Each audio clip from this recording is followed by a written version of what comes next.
Manuel Hedilla, el falangista olvidado que enfrentó a Franco. Imagen 1. Manuel Hedilla Larrey, 1902-1970, fue un político falangista español conocido por haber sido segundo jefe nacional de la Falange Española de las Jons y sucesor de José Antonio Primo de Rivera. Mecánico de profesión, se afilió a la Falange en 1934 e inicialmente tuvo un papel secundario en el partido. En 1932 era jefe de personal de la empresa santanderina SAM, donde intentó fundar un sindicato independiente, lo que lo llevó al enfrentamiento, sobre todo a raíz de los sucesos de octubre de 1934. Ese mismo año ingresó a la Falange y fue jefe local en Renedo Piélagos, en Cantabria. Desplegó gran actividad proselitista, lo que hizo que cuando en marzo de 1935 José Antonio Primo de Rivera visitó Santander, le nombrara jefe provincial de la Falange. En noviembre de ese mismo año fue designado consejero nacional.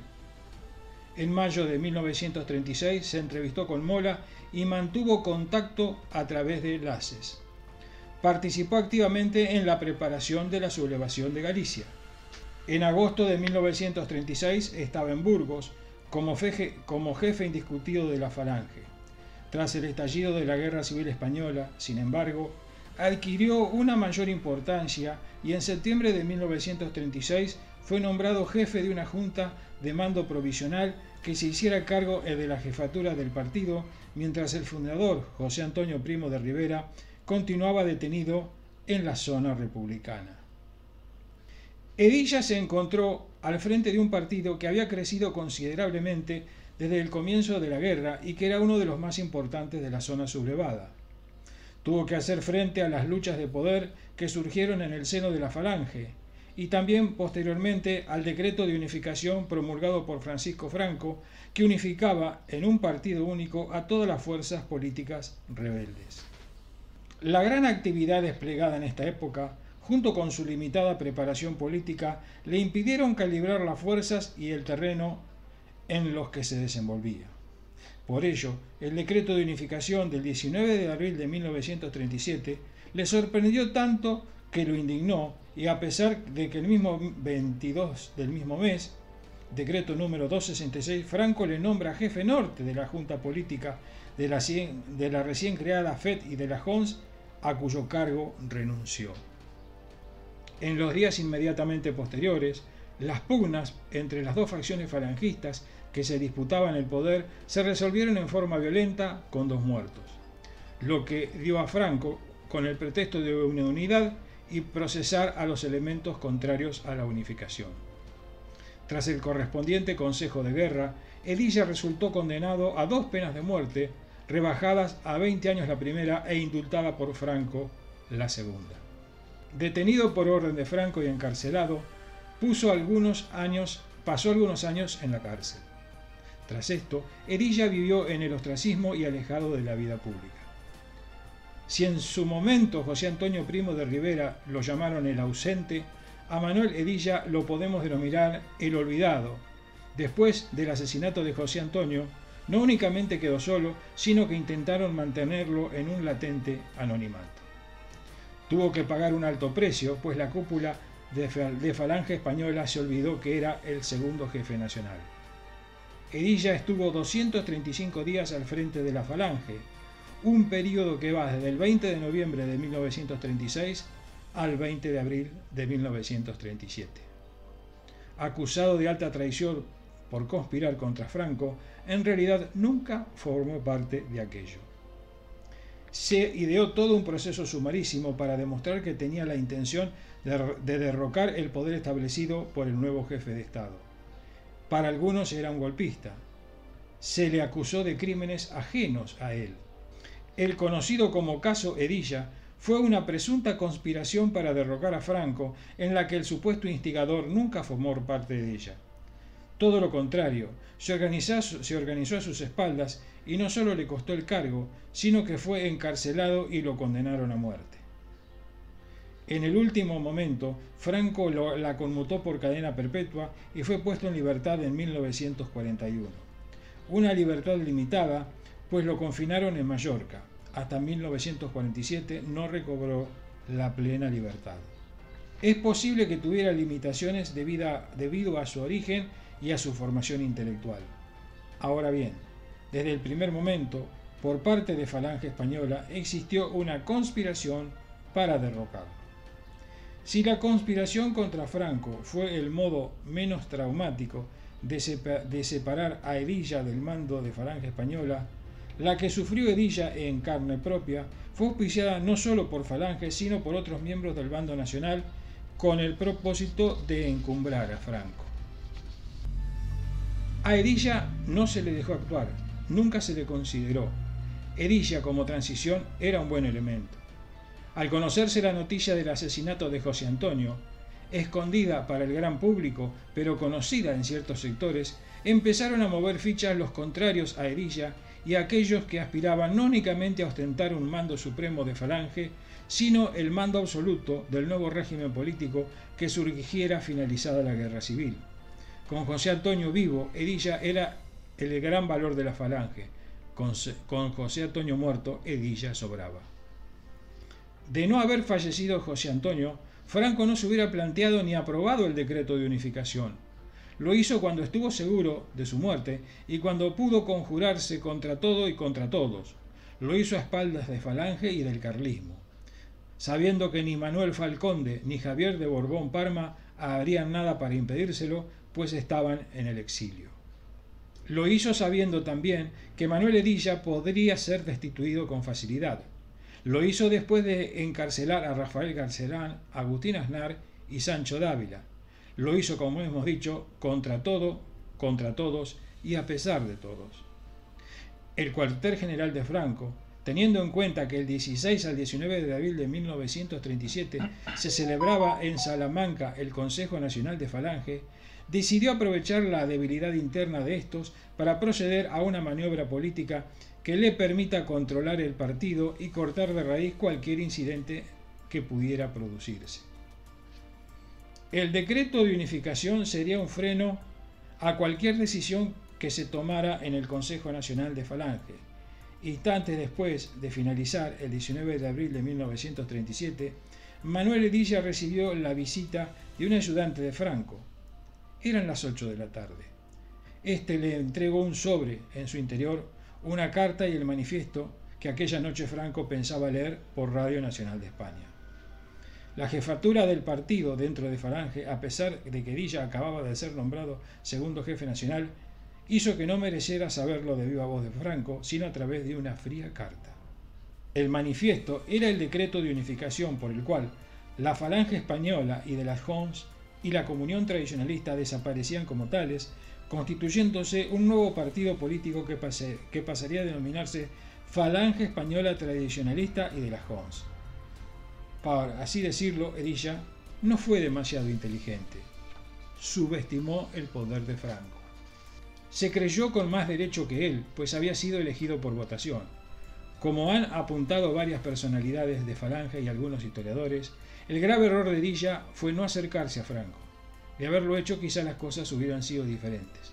Ahora bien, siempre fiel a su pensamiento de José Antonio y al cargo al cual lo habían sido elegidos. Acercarse a Franco para obtener poder no estaba en su pensamiento, por eso fue coherente y no aceptó nada de él. Tampoco, como se le comentó, quiso exiliarse, se quedó en su puesto. Otros, en circunstancias similares, prefirieron el exilio. Esa coherencia lo llevó ante los tribunales. Por todo esto lo condenaron primero a muerte, luego a 4 años de cárcel y después a una posterior exclusión y olvido. Si utilizamos un vocabulario de guerra civilista, podemos decir que Hedilla estuvo en el bando vencedor. Esto le sirvió de muy poco, pues vivió en carne propia la persecución del régimen franquista. Dicen que la historia la escriben los vencedores. En este caso, el olvidado de Falange Española también la escribió, aunque fuera en blanco y negro. En su momento le envolvieron de mentiras y contradicciones. La realidad es que la personalidad pública y política de Hedilla merece un reconocimiento histórico que no ha tenido. Hoy en día es un personaje desconocido e ignorado. 54 años después de su muerte, merece ser rescatado del olvido y resarcir la injusticia que contra él se cometió por ambos bandos. El caso Hedilla se estructuró en un telegrama, arriba en la imagen, y en un no, pensando que el decreto de unificación podía provocar desconcierto. Escribió el siguiente: el generalísimo ordena modificaciones que hubiera por conducto mando de la Suprema Falange. Sancionaré severamente iniciativas propias de cualquier mando de Falange sobre el decreto fusión. Acusa recibo urgente jefe nacional Hedilla. Para el embajador alemán Wilhelm Faupel, el telegrama buscaba coartar la autoridad de Franco sobre Falange española. No era cierto. Hedilla no conspiró. Su propósito era ordenar un posible desorden. Pensó que se publicarían muchísimas informaciones, que podría producirse un caos. La opción era que Falange española solo cumpliera sus órdenes. Él no vino al negarse, Hedilla, a tomar parte de cualquier gobierno o nombramiento después del decreto de unificación. Esta decisión lo dejó solo ante el peligro. Perdió todos los apoyos. Además, jugó con una carta muy peligrosa: tener a Franco como enemigo. Debía haber sido más amistad y más familiaridad con él. Hedilla cavó su propia tumba, explicaría luego el embajador alemán Faupel. El decreto de unificación fue una norma jurídica promulgada por Franco durante la Guerra Civil Española el 20 de abril de 1937, por el cual el general Francisco Franco en Salamanca y mediante el cual se fusionaban bajo su mando los partidos políticos Falange Española de las Juntas de la Ofensiva Nacional Sindicalista, Fe de las Jons, la Comunión Tradicionalista, creándose un nuevo partido único con el nombre de Falange Española Tradicionalista de las Juntas de Ofensiva Nacional Sindicalista y de las Jons. Los restantes partidos políticos existentes en la zona sublevada fueron suprimidos. Su promulgación estuvo precedida de los sucesos de Salamanca, o crisis de Salamanca, de la noche del 16 al 17 de abril, que pusieron de manifiesto la existencia de una lucha soterrada por el poder entre las diferentes facciones aglutinadas en la España franquista. A comienzos de abril, Hedilla realizó un viaje a Victoria para entrevistarse con el delegado nacional del Requeté, José Luis Samanillo. Mientras se encontraba en el norte, tuvo conocimiento de que estaba en proceso una nueva negociación entre algunos líderes carlistas y falangistas, por lo que anunció la celebración del Consejo Nacional de la Falange para el 25 de abril. Sin embargo, Sancho Dávila, Aznar y Garcerán reaccionaron oponiéndose a esta decisión, y el 16 de abril formaron un nuevo triunvirato de poder, según ellos, de acuerdo a los estatutos de Falange, haciéndose con el control de las oficinas del partido de Salamanca. En un principio, Hedilla pareció aceptar el hecho, pero no tardó en responder. Aquella misma noche, las milicias falangistas de Salamanca, bajo sus órdenes, marcharon sobre las oficinas centrales del partido y se hicieron con el control de las mismas sin derramamiento de sangre. Varios aliados de Hedilla acudieron a la sede central de Falange, entre ellos Hans Kröger, el representante del partido nazi de la embajada alemana. A continuación, los hedillistas fueron a la pensión donde residía Sancho Dávila, que acabó siendo apresado tras un confuso tiroteo en el que murieron José María Alonso Goya, amigo íntimo de Hedilla y un miembro de la guardia personal de Sancho Dávila. Otro de los miembros del triunvirato, Garcerán, acabó siendo apresado por su domicilio por patrullas hedillistas. En un momento pareció que esto se había logrado imponer en la lucha por el control del partido. El domingo 18 de abril, la mayoría de los dirigentes de Falange celebraron un consejo durante el cual Hedilla fue elegido jefe nacional hasta que se reintegre su puesto José Antonio Primo de Rivera o Raimundo Fernández Cuesta. En la votación recibió 10 votos a favor y 4 en contra, aunque hubo muchas abstenciones. Fue recibido por Franco en su cuartel general, quien lo felicitó por su victoria e incluso ambos llegaron a aparecer en público. El 19 de abril, Agustín Aznar fue destituido de su cargo como jefe de las milicias de Falange, lo que pareció reforzar el poder de Hedilla. Sin embargo, tras estos incidentes, el cuartel general de Franco decidió llevar adelante el plan de unificación de todas las fuerzas políticas que existían en la zona sublevada.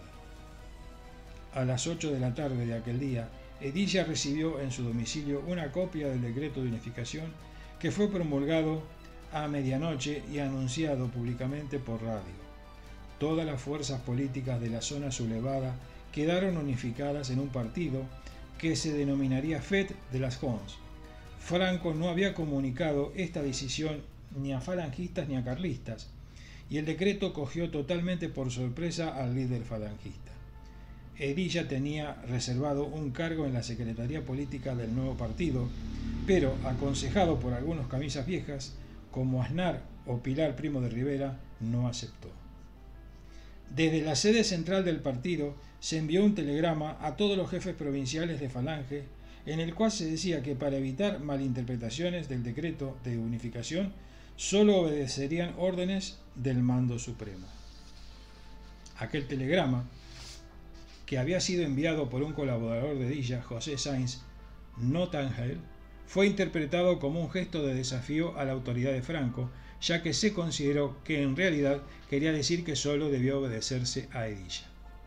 En aquella compleja situación, tanto el representante del partido nazi, Hans Kroger, como el representante del partido fascista italiano, Guillermo Danzi, ofrecieron a Hedilla salvoconductos para huir hacia Alemania e Italia, respectivamente, aunque el líder falangista los rechazó. Finalmente, el cuartel general de Franco decidió actuar. El escritor falangista Ernesto Jiménez Caballero fue el autor del borrador del discurso que pronunció Franco ante el micrófono de Radio Nacional desde el cuartel general, cuyo edificio había sido cedido por Franco por el obispo de Salamanca, Enrique Pla y Daniel. Explicando las razones y propósitos de unificación, escribió Serrano Suñer en sus memorias, Franco leyó un discurso bien construido, obra del escritor Jiménez Caballero casi en su totalidad, pues no había en él más que unas líneas mías, que causó muy buena impresión en un sector tradicionalista, en el recuerdo de los grandes elogios que mereció del conde de Rodezno. Franco no solo no informó a Hedilla, sino que lo mandó a detener una semana después, junto a otros falangistas disidentes, cuando se negó a integrarse a la junta política del nuevo partido como simple vocal, y además comunicó a sus jefes provinciales que obedecerían únicamente sus propias órdenes, mientras que Falconde y otros carlistas opuestos a Franco los mantuvo alejados del centro de poder. Después de esto, la mayoría de altos mandos militares, incluida Mola o Caipo de Llano, aceptaron el hecho con más o menos reticencias, mientras que la mayoría de los militantes, entre otros el destacado líder carlista Conde de Rodezno, de las organizaciones políticas también lo aceptaron y pasaron a servir al nuevo líder. Renovación Española se autodisolvió por decisión de su líder, Antonio Goicoechea, y José María Gil Robles dio instrucciones a Acción Popular, el principal partido de la Seda, para que acatara el decreto, aunque su posición política no mejoró por ello y continuó exiliado e ignorado por el nuevo régimen. La promulgación del decreto por el que se creaba el Partido Único de Falange Española, Tradicionalista y de la Jons, se hizo efectiva el 20 de abril. El decreto constaba de un largo preámbulo y 3 artículos, en los que se creaba un partido único, al estilo fascista, que se llamaba Movimiento, y colocaba a Franco en su frente, y lo entendía como soporte del Estado, el intermedio entre la sociedad y un Estado al que se le designaba como nuevo Estado totalitario. Llegada la guerra a un punto muy avanzado, próxima a la hora de la victoria, urge acometer la gran tarea de la paz, cristalizando en el Estado nuevo el pensamiento y estilo de nuestra Revolución Nacional. Esta unificación, que exijo en nombre de España y en el nombre sagrado de las que por ella cayeron héroes y mártires, no quiere decir ni conglomerado de fuerzas, ni mera concentración gubernamental, ni unión pasajera. Su norma programática está constituida por 26 puntos de la Falange Española. Cuando hayamos dado fin a esta ingente tarea de reconstrucción espiritual y material, si las necesidades patrias y los sentimientos del país así lo aconsejan, no cerraremos el horizonte a la posibilidad de instaurar en la nación el régimen secular que forjó su unidad y elaboró su espíritu de grandeza. por todo lo expuesto dispongo. Artículo primero. Falange Española y Requetés, con sus actuales servicios y elementos, se integran bajo mi jefatura en una sola entidad política de carácter nacional que, de momento, se denominará Falange Española Tradicionalista y de las Jons. Esta organización intermedia entre la sociedad y el Estado tiene la misión principal de comunicar al Estado el aliento del pueblo y de llevar este pensamiento de aquel a través de las virtudes político-morales del servicio, la jerarquía y la hermandad. Dado en Salamanca el 19 de abril de 1937, firmado Francisco Franco. También se estableció la creación de una milicia nacional de las FET y de las Jons. Artículo 3. Quedan fundidas en una sola milicia nacional las de Falange Española y de Requetés, conservando sus emblemas y signos exteriores. A ellas se incorporarán también, con honores ganados en guerra, las demás milicias combatientes. La milicia nacional es auxiliar del ejército. El jefe del Estado es el supremo jefe de la milicia. Será jefe directo un general del ejército con dos subjefes militares procedentes, respectivamente de las milicias de Falange Española y Requeté. Para mantener la pureza de su estilo se nombrarán dos asesores políticos de mando. En los estatutos del Partido Único, publicado el 4 de agosto, se estableció que el caudillo solo sería responsable ante Dios y ante la historia y ante nadie más. Para que no quedaran dudas sobre la ubicación del poder en lo que ya comenzaba a llamarse nuevo Estado, el jefe nacional de Falange, Manuel Hedilla, con otros camaradas reacios a incorporarse a la junta política del nuevo partido, fue juzgado y condenado a muerte por sus manifiestas actuaciones de indisciplina y de subversión frente al mando y al poder único indiscutibles de la España nacional. A todos debía quedar claro que la unidad del mando militar sería en el futuro la unidad del mando político. Franco siguió los consejos de la hermana del líder del sector puro de Falange, Pilar Primo de Rivera, y de Ramón Serrano Suñer, y del embajador alemán von Faupel, e indultó a Hedilla. Sin embargo, Hedilla tuvo que cumplir una condena de cárcel en Canarias hasta 1943 y luego fue confinado al destierro en Palma de Mallorca hasta 1947. El decreto fue contestado severamente por el jefe carlista Falconde, lo que le valió una condena a muerte y lo que le obligó a seguir exiliado en Portugal. Pero después de esto, Franco en persona invitó a Falconde a formar parte del Consejo Nacional del FET en noviembre de 1937. Falconde no aceptó y el ofrecimiento fue retirado definitivamente el 6 de marzo de 1938. El conde de Rodezno, líder del carlismo navarro, principal bastión tradicionalista y que había colaborado en la unificación, fue nombrado ministro de Justicia en el primer gobierno del general Franco en enero de 1938. Las consecuencias del decreto en octubre de 1937 fueron nombrados por Franco los 50 miembros del Consejo Nacional de la FET y de la Jons, la mitad de los cuales eran falangistas y una cuarta parte carlistas, además de 5 monárquicos y 8 militares, incluidos el general Queipo de Llano. El Consejo Nacional de la FET y de las Jons no pasó a ser un órgano meramente consultivo. No pasó de ser un órgano meramente consultivo. Lo mismo se podía decir de la FET y de la Jons, cuya única actividad quedaba reducida en la práctica a efectuar propaganda. La estructura del llamado movimiento podía parecer un estado paralelo, pero en realidad no pasaba de ser una simple estructura burocrática, muchas veces como oficina de colocación o favores personales. En 1974, al final de la dictadura franquista, el general Franco, nuevamente enfermo, le confesaba a su médico personal, Vicente Gil: «Vicente, los falangistas en definitiva sois unos chulos de algarada».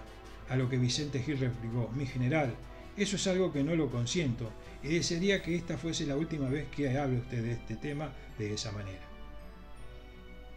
Porque, mi general, de los falangistas no opinaba usted así al comienzo de la guerra, cuando nos utilizaba. Recuerdo que usted, mi general, fue a felicitarme a Posada de Llanera y a felicitar a mi centuria de falangistas, de esos a los que usted llama hoy chulos de algarada. Estos no conceptuaban como héroes». Imagen 41. Sin embargo, los dirigentes de Falange ocuparon muchos de los puestos más importantes de la administración y el partido.